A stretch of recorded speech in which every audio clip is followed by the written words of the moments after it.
Hello student, स्वागत है फिर से एक नए वीडियो में। तो आज का वीडियो होने वाला है बहुत ही खास, क्योंकि मैं आज चैप्टर शुरू करने जा रहा हूँ नया वाला। तो ये प्रश्नावली 11.1 वृत्तों से संबंधित क्षेत्रफल, ये एक नया चैप्टर है, उसको मैं शुरू करने जा रहा हूँ। तो आज का वीडियो में मैं बताऊंगा इंट्रोडक्शन, जिसमें हम सारा कुछ बताएंगे, क्लियर करेंगे इसमें क्या क्या आता है, सारा फॉर्मूला को। और इसके बाद एक दो क्वेश्चन को भी बनाएंगे। तो चलिए आप वीडियो को शुरू कर लेते हैं। और इससे पहले अगर आप 10 चैप्टर तक का नोट्स नहीं देखे हैं तो चैनल पे पड़ा हुआ है, आप उसको जा करके देख सकते हैं, वो भी फ्री में। और हाँ स्टूडेंट, आप लोगों को मैं बता दूं कि ये जो हम पढ़ाते हैं ये कॉपी और पेन की सहायता से पढ़ाते हैं, जो आप लोगों को एग्जाम वाला सीधा सीधी फीलिंग आने वाला है। आप लोग एक प्रॉपर वे में पढ़ाई कीजिए और अच्छे से अच्छे नोट्स को प्राप्ति कीजिए और अच्छे मार्क्स लाइए। तो चलिए हम शुरू कर लेते हैं वीडियो में। तो देखिए इंट्रोडक्शन में हम लोग क्या क्या पढ़ने वाले हैं। तो वृत्त सबसे पहले हम जान लेते हैं कि वृत्त होता क्या है और वृत्त में क्या क्या चीजें होती है, क्या क्या क्षेत्रफल, परिधि, सारा कुछ हम लोग जानेंगे। ठीक है। तो सबसे पहले हम एक वृत्त बनाते हैं। ठीक है स्टूडेंट। तो देखिए ये हमारा क्या है, ये इस प्रकार से गोल होता है, ये हमारा क्या है, वृत्त है। ठीक है। तो इस वृत्त में क्या क्या होता है, एक केंद्र होता है जहां से एक गोला चाप काटा जा रहा है, जो हमारा वृत्त है पूरी तरीके से गोल हुआ है। तो ये जो क्या है, केंद्र है। इसको हम लोग क्या कहते हैं स्टूडेंट, केंद्र कहते हैं। ठीक है। अब नेक्स्ट पॉइंट है, केंद्र से परिधि तक इस प्रकार से जो इसको हम मिलाते हैं, तो मिलाने वाली लाइन को क्या कहते हैं, आर, त्रिज्या। ठीक है स्टूडेंट, त्रिज्या कहते हैं। और जब त्रिज्या को हम क्या करेंगे, यहां से इधर भी दूसरी साइड में हम परिधि तक मिला देंगे, तो ये जो पूरा जो ये बनेगा, ये पूरा क्या हो जाएगा, व्यास कहलाएगा। इसको हम लोग व्यास कहते हैं। तो आप लोगों को एक चीज यहाँ पे दिख रहा होगा स्टूडेंट, कि आर जो है यहाँ पे डबल टाइम्स हो गया है, तो हम यहाँ पे 2r लिख सकते हैं। तो व्यास को हम क्या करते हैं, डी से डिनोट करते हैं। ठीक है। और त्रिज्या को हम लोग क्या करते हैं, आर से डिनोट करते हैं। तो D is equal to 2r लिख सकते हैं। ठीक है। और R is equal to D by 2 लिख सकते हैं। तो ये एक क्या हो गया, फॉर्मूला हो गया। इसको आप लोग याद कर लीजिएगा। ठीक है। उसके बाद नेक्स्ट चीज आप लोग इंट्रोडक्शन में देख लीजिए कि इस प्रकार से क्या है, त्रिभुज है। इस प्रकार से एक वृत्त है, इसमें इसकी लंबाई ज्ञात करना है, इस परिधि का लंबाई ज्ञात करना है किसी एक पॉइंट से। तो इसको ज्ञात करने के लिए हम लोग क्या करते हैं, इसको बोलते हैं परिमाप। परिधि का परिमाप। और परिधि का परिमाप कैसे निकालते हैं स्टूडेंट, परिमाप निकालने के लिए हमारा जो फॉर्मूला है 2πr, ये हमारा, इसी से हमारा परिमाप निकलता है। ठीक है। अब उसी को हम क्या करते हैं, आधा कर देते हैं। तो आधा करने के लिए इस प्रकार से हम एक चाप काटेंगे। ठीक है। आधा कर लेते हैं, इस प्रकार से गोल है, पर इसको हम क्या कर लिए, आधा कर लिए। तो इसका परिमाप कैसे निकालेंगे, तो इसका परिमाप निकालने के लिए, इसका जब हम परिमाप निकालेंगे तो क्या करेंगे, जो पूरा का है 2πr, इसको हम 2 से भाग लगा देंगे। लेकिन ये आप लोगों को एक चीज मैं बता दूं, 2 से तो भाग लगा दिए, लेकिन ये वाला लंबाई क्या है, बढ़ रहा है ना। तो इसको हम लोग क्या कहते हैं, इसको हम लोग कहते हैं 2r या d। ठीक है। ये हमारा क्या है, व्यास है। आप लोग ध्यान से वीडियो को देखिएगा, तभी आप लोगों को समझ में आएगा। ठीक है। तो व्यास को हम 2r भी हम लिख सकते हैं, 2r। तो 2r हम यहाँ पे क्या करेंगे, जोड़ देंगे। ठीक है। तो 2r जोड़ेंगे तो ये और ये तो कट जाएगा, हमारा जो बचेगा πr प्लस में 2r। तो r और r जब हम कॉमन लेंगे तो पाई प्लस 2, ये हमारा क्या आ जाएगा, अर्धवृत्त का परिमाप आ जाएगा। यहाँ पे हम लिख देते हैं अर्धवृत्त। इसको आप लोग स्क्रीनशॉट ले लीजिए। ठीक है। क्योंकि आप लोगों को बहुत ही बड़ा दिक्कत होने वाला है, चैप्टर में थोड़ा सा कंफ्यूजन इसी चीज में है।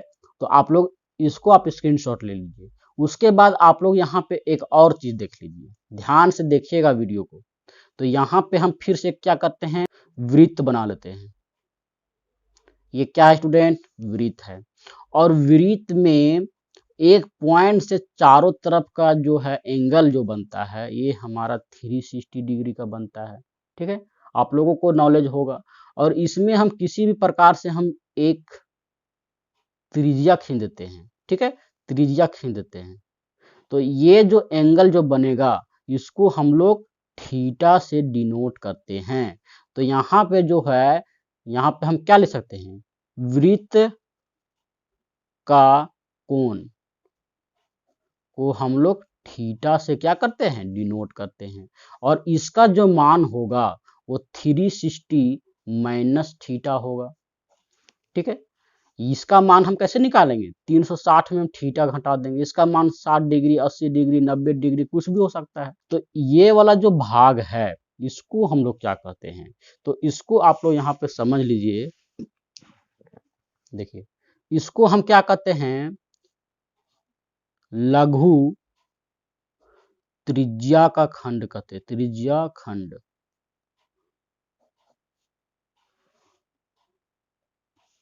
ठीक है, और ये वाला जो हमारा है वो दीर्घ इसको बोलते हैं दीर्घ त्रिज्या खंड। ठीक है स्टूडेंट, ये हमारा दीर्घ त्रिज्या खंड हुआ, ये हमारा लघु त्रिज्या खंड हुआ। तो इसके बाद आप लोग एक चीज और समझ लीजिए कि इसका जब हम क्षेत्रफल निकालेंगे तो कैसे निकालेंगे इसका क्षेत्रफल। ठीक है, तो हम यहाँ पे लिख देते हैं, ये फॉर्मूला 1 हमारा था। ठीक है, अब हम फॉर्मूला 2 लिखते हैं। फॉर्मूला 2 ये हमारा हो गया, फॉर्मूला 3 हम यहाँ पे लिखते हैं। तो लघु त्रिज्या खंड या त्रिज्या खंड डायरेक्ट लिखेंगे, त्रिज्या खंड का क्षेत्रफल कैसे लिखेंगे? तो थीटा बाय 360 और इसका जो वृत्त का जो क्षेत्रफल रहता है वो कितना होता है? हम यहाँ पे एक और फॉर्मूला लिख देते हैं, ये हमारा चौथा फॉर्मूला यहाँ पे लिख देते हैं। वृत्त का क्षेत्रफल पाई आर स्क्वायर होता है। ठीक है, ये हमारा होता है वृत्त का क्षेत्रफल। इसका अर्धवृत्त का हम करेंगे 2 से भागा दे देंगे। अर्धवृत्त का जो चार भाग में हम बांट देंगे, जैसे मान के चलिए एक वृत्त है उसको हम 4 भाग में बांट देंगे, तो इसका निकालने बोलेगा तो इसको हम 4 से भागा दे देंगे। ठीक है, तो इसको हम इस प्रकार से 4 से 2 से इस प्रकार से भागा निकाल करके दे सकते हैं। और ये हमारा जो सूत्र आएगा ये वृत्त का क्षेत्रफल आया। तो यहाँ पे लिखेंगे गुना पाई आर स्क्वायर, ये हमारा जो है त्रिज्या खंड का क्षेत्रफल आया। तो इसके बाद एक कॉन्सेप्ट और समझ लीजिए आप लोग। देखिए, ये जो वृत्त है, ठीक है, इसमें जो ये तो व्यास है, तो ये वाला जो लाइन आप देख रहे हैं इसको जीवा के नाम से भी जाने जाते हैं। ठीक है, इसको जीवा भी कहते हैं। और वृत्त का सबसे बड़ी जीवा क्या होती है? व्यास होती है। तो आप लोगों का 1 नंबर का क्वेश्चन में पूछेगा, इंपॉर्टेंट क्वेश्चन में, कि वृत्त का सबसे बड़ी जीवा क्या होती है? व्यास। ये व्यास होती है सबसे बड़ी जीवा। उसके बाद जितना भी हम इस प्रकार से लाइन खींचते हैं इसको भी हम लोग क्या कहते हैं? जीवा ही कहते हैं। तो ये सारे के सारे जीवा कहलाते हैं। अब हमसे देखिए एक क्वेश्चन इसमें और क्या पूछेगा कि इस प्रकार से त्रिभुज है, सॉरी वृत्त है। ठीक है, ये वृत्त है, थोड़ा सा अच्छे से आप लोग गोल करिएगा प्रकार की सहायता से। तो ये हमारा वृत्त है और इसमें इस प्रकार से एक त्रिज्या खंड दिया हुआ है। और त्रिज्या खंड में हम इस प्रकार से जब हम कर देते हैं, ठीक है, तो इसको हम क्या कर सकते हैं? ये वाला जो भाग यहाँ से यहाँ वाला है इसको हम लोग बोलते हैं चाप। इसको हम लोग चाप की लंबाई ज्ञात कर सकते हैं, चाप की लंबाई। ठीक है, तो ये हुआ लघु चाप और ये जो बड़ा वाला देख रहे हैं ये हुआ दीर्घ चाप। इसको हम लोग बोलते हैं दीर्घ चाप और ये वाला हो गया लघु चाप। लघु चाप और दीर्घ चाप। आप लोग समझ में आ गया होगा। तो यहाँ से यहाँ की दूरी हम कैसे निकाल सकते हैं? मान के चलिए वृत्त की परिधि दिया हुआ है 22 सेंटीमीटर, ठीक है, 22 सेंटीमीटर दिया हुआ है। तो 22 सेंटीमीटर दिया हुआ है, तो इससे की सहायता से हम क्या कर सकते हैं? यहाँ से यहाँ के हम जो त्रिज्या खंड का क्षेत्रफल निकालेंगे, त्रिज्या खंड का पूरा का क्षेत्रफल निकाल करके हम इसको क्या करेंगे? घटा देंगे। ये जो आप लोग देख सकते हैं, ये जो है इसको हम इस त्रिज्या खंड के क्षेत्रफल में इसको हम घटा देंगे तो इसका हमारा निकल जाएगा। तो इसी प्रकार से हम निकाल सकते हैं। तो एक और होता है जो चाप की लंबाई, इसकी फॉर्मूला होता है थीटा बाई 360 इंटू 2πr। ये हमारा सूत्र निकल के आता है। तो इस प्रकार से इतने सारे सूत्र हैं। चलिए हम क्वेश्चन नंबर 1 को बनाने का प्रयास करते हैं, और बहुत ही आसान है। और थोड़ा बहुत जो डॉट बच गया होगा वो मैं अगले वीडियो में कवर करते चलूँगा। आप लोगों को अच्छे से समझ में आने वाला है, इसलिए वीडियो को पूरा देखिएगा और अपने दोस्तों के साथ में शेयर जरूर कीजिएगा। और हाँ स्टूडेंट, हमारे चैनल को सब्सक्राइब कर बेल आइकन को ऑल पे सेट करके रखिएगा, ताकि आप लोगों को आने वाले नोट्स के वीडियो सबसे पहले मिले। देखिए, सबसे पहले हमारा क्वेश्चन नंबर 1 में दिया हुआ है 6 सेंटीमीटर त्रिज्या वाले एक वृत्त के एक त्रिज्या खंड का क्षेत्रफल ज्ञात कीजिए जिसका कोण 60 डिग्री है। इस प्रकार से हमारा क्वेश्चन दिया हुआ है। तो चलिए सबसे पहले हम क्या करते हैं, एक वृत्त बनाते हैं जिसकी त्रिज्या जो है वो 6 सेंटीमीटर दिया हुआ है। तो ये हमारा क्या है? ये हमारा है एक 6 सेंटीमीटर त्रिज्या वाला वृत्त है। और उसके बाद में बोल रहा है कि त्रिज्या खंड बनाना है जिसका कोण जो है वो क्या है? 60 डिग्री दिया हुआ है, ठीक है, 60 डिग्री दिया हुआ है। तो यहाँ से यहाँ का जो मान है वो 60 डिग्री का है, ठीक है, ये वाला। और इसका निकालेंगे तो ये क्या हो जाएगा? 360 में हम 60 घटा देंगे तो 300 डिग्री हो जाएगा। तो यहाँ से यहाँ हमारा क्या हो जाएगा? 300 डिग्री हो जाएगा। तो हमको इसका नहीं निकालना है, हमको निकालना है सिर्फ एक छोटा वाला त्रिज्या खंड का। तो आप लोगों को मैं बताया हूँ, ये जो देखिए आप लोगों में एक कॉन्सेप्ट क्लियर कर दूं कि यदि डिग्री का मान, जो एंगल जो दिया हुआ रहेगा, वो अगर 180 डिग्री से 180 डिग्री से कम रहे, ठीक है, से कम रहे, तो इसको बोलेंगे लघु त्रिज्या खंड। और 180 से ज्यादा रहे तो इसको बोलेंगे दीर्घ त्रिज्या खंड। तो ये तो 60 दिया हुआ है, ये तो हमारा लघु त्रिज्या खंड है। तो इसी लघु त्रिज्या खंड का क्षेत्रफल निकालना है। तो देखिए सबसे पहले हम यहाँ पे लिखेंगे, क्या लिखेंगे? वृत्त की त्रिज्या बराबर 6 सेंटीमीटर, ठीक है, 6 सेंटीमीटर हो जाएगा। और यहाँ पे जो कोण है, कोण कितना दिया हुआ है? 60 डिग्री। इसको हम लोग क्या बोलते हैं? मैथ की भाषा में थीटा बोलते हैं, ठीक है। तो थीटा का मान जो है 60 डिग्री दिया हुआ है। तो त्रिज्या खंड का क्षेत्रफल हम क्या करेंगे? प्रश्न से त्रिज्या खंड का क्षेत्रफल बराबर थीटा बटा 360 गुना पाई आर स्क्वायर, ठीक है। और पाई का मान हमारा क्या होता है स्टूडेंट? पाई का मान हमेशा 22/7 होता है, ठीक है, या फिर 3.14 इस प्रकार से होता है, ठीक है।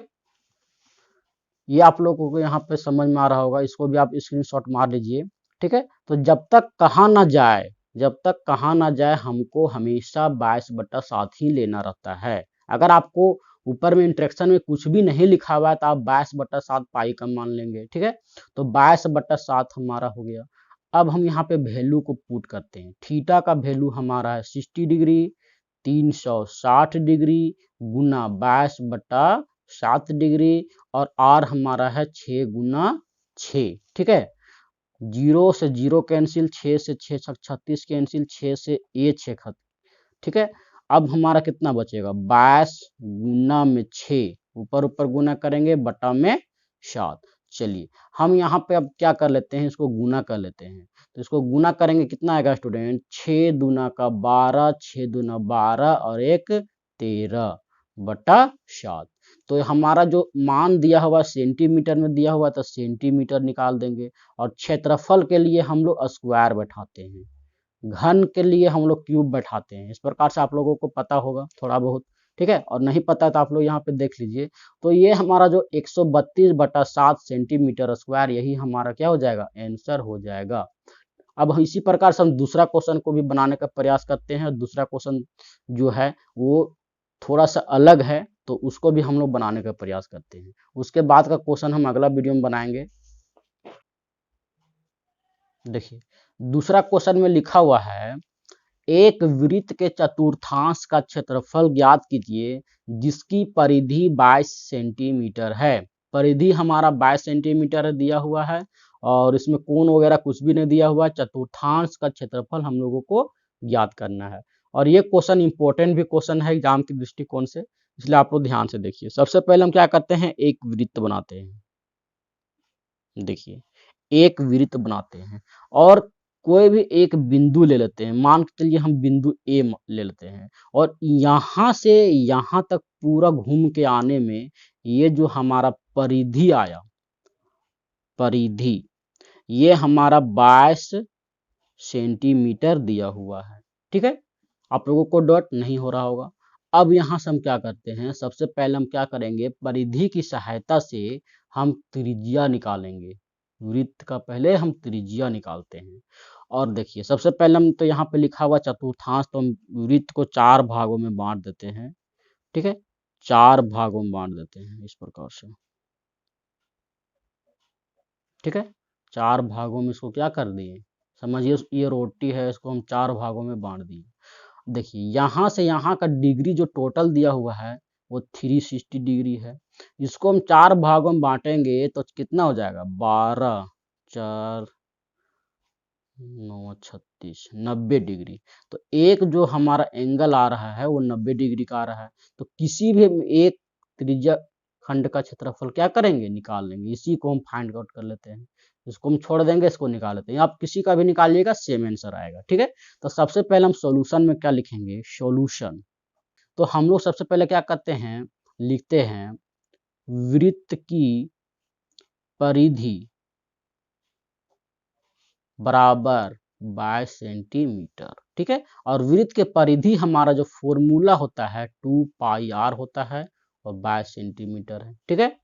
अब हम इसको देखिए यहाँ पे लिखेंगे, मैंने क्या बताया कि 22/7 लेना है, पाई का वैल्यू 2 गुना 22/7 r बराबर 22, ठीक है। इसको हम क्या करते हैं, इसको हम 22 और 22 को कैंसिल कर देते हैं। तो ये जो बचेगा ये हमारा 2/7 r बराबर 1 बचेगा। तो हम r बराबर हम क्या कर सकते हैं, 7/2 लिख सकते हैं, ठीक है। ये चूंकि गुना में इधर चला जाएगा भागा में, तो 2/7 में उतारेंगे तो 7 ऊपर चला जाएगा, 2 नीचे, तो 7/2 आएगा। तो हम इसलिए हम यहाँ पे लिख देंगे r बराबर 7/2 सेंटीमीटर। ये हम लोगों को प्राप्त हुआ। अब हम क्या कर सकते हैं, ये तो प्राप्त हो गया, तो ये तो बहुत ही ज्यादा आसान क्वेश्चन बन गया। अब हम त्रिज्या खंड का क्षेत्रफल निकालेंगे। त्रिज्या खंड का क्षेत्रफल, तो त्रिज्या खंड का क्षेत्रफल जो हमारा होता है थीटा बाय 360 गुना पाई आर स्क्वायर, ये हम लोगों का होता है। अब हम यहाँ पे क्या कर सकते हैं, थीटा के जगह में 90 डिग्री रख सकते हैं, बिल्कुल रख सकते हैं। तो चलिए हम यहाँ पे 90 डिग्री रखेंगे, 90 बट्टा में 360, और यहाँ पे लिखेंगे 22/7 गुना 6, कितना आया, 7/2 आया ना, 7/2 गुना 7/2। देखिए एक साथ से एक साथ तो कैंसिल हो गया हमारा, ठीक है। और इसको जब हम काटेंगे तो ये 0 0 कट जाएगा, 9 चौका 36, 4 आया, ठीक है स्टूडेंट। अब हम यहाँ से काट लेते हैं। देखिए इसको जब हम काटेंगे नीचे तो 2 दूना 4, 2 11 11, 11 बार में आया। अब और कटेगा क्या? कोई भी नहीं कटेगा। 11 बचेगा, 7 बचेगा, नीचे 2 2 2, इतना सारा बचा। तो हम यहाँ पे लिख देते हैं, इधर हमारा जगह यहाँ पे नहीं बचा हुआ है, तो चलिए हम यहाँ पे लिख देते हैं स्टूडेंट। यहाँ पे लिखेंगे 11 गुने 7, बटा में लिखेंगे 2 गुने 2 गुने 2, 2 दूना 4 दूना 8, 11 सत्ते 77 बटा 8 सेंटीमीटर स्क्वायर। और यही हमारा क्या हो जाएगा? आंसर हो जाएगा। तो आशा करता हूँ आप लोगों को ये वीडियो जरूर पसंद आया होगा, और वीडियो पसंद आया तो वीडियो को लाइक एंड शेयर कर दीजिए। धन्यवाद।